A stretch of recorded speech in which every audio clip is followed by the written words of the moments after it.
Ayan, so ang tanghali na naglagay na ng meter. Sus, grabe kaayo gyud. Salamat kayo. Ayan, so nailagay na yung meter at doon sila kumuha ng linya sa kumuha ng linya. Ayan. So nalagay na ni Kuya. Ala, mayroon na. Okay na yan, Kuya, no?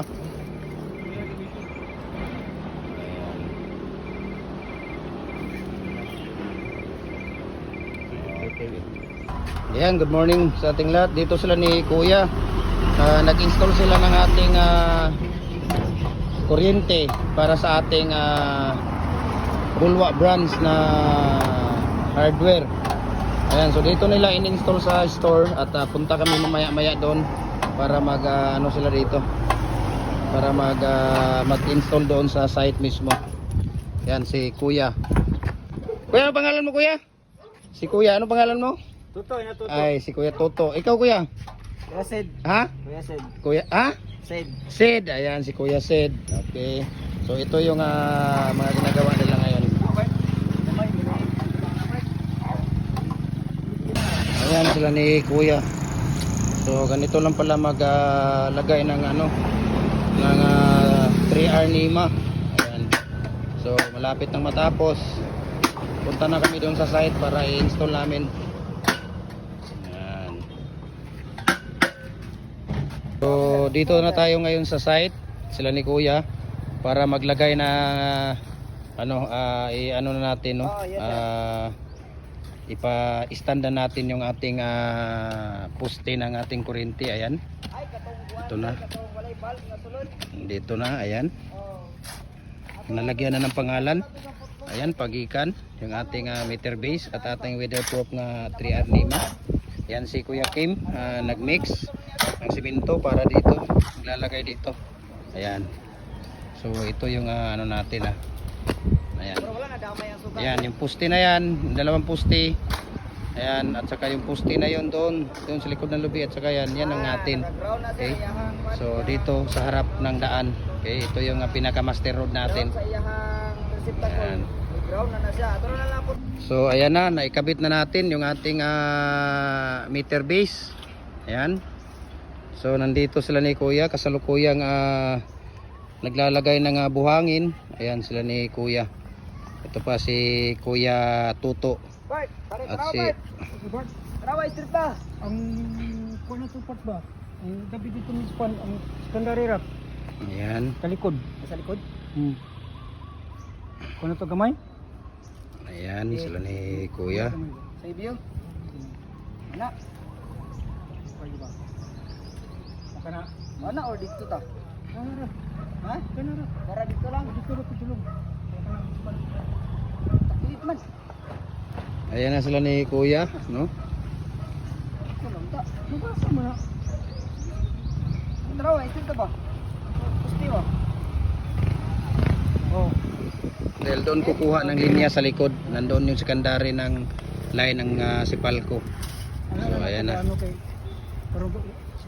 Ayan, good morning sa ating lahat. Dito sila ni Kuya. Nag-install sila ng ating kuryente para sa ating Bulwa brands na hardware. Ayan, so dito nila in-install sa store at punta kami mamaya-maya doon para sila dito. Para mag-install doon sa site mismo. Ayan si Kuya. Kuya, ano pangalan mo, Kuya? Si Kuya, ano pangalan mo? Toto, ina Toto. Ay, si Kuya Toto. Ikaw, Kuya?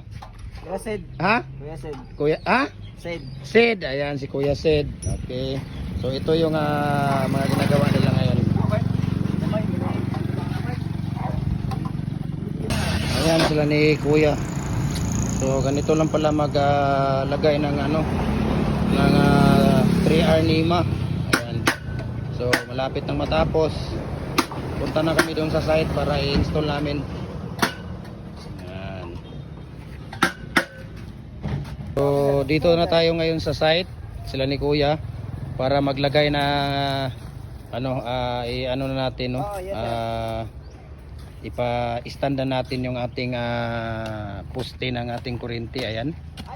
Ito na. Dito na, ayan.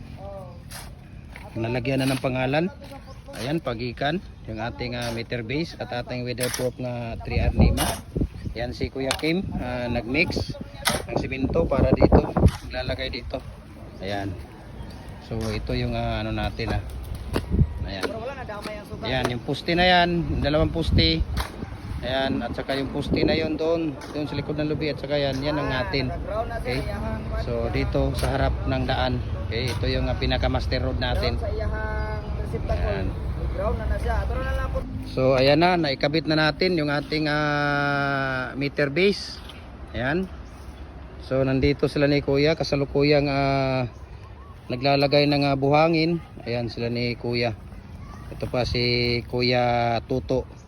At si Rawa Street ba? Ang kuno to part ba? Ang gabi dito ni span ang secondary rock. Ayan. Kalikod. Sa likod? Kuno to gamay? Ayan sila ni Kuya. Sa ibiyo? Ana. Pwede ba?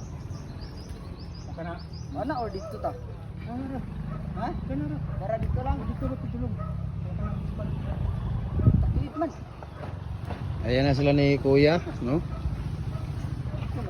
Mabasa mo na. Rawa, ito ba? Pusti ba? Oh. Dahil doon kukuha ng linya sa likod. Nandoon yung secondary ng line ng Sipalco. So ayan na. Pero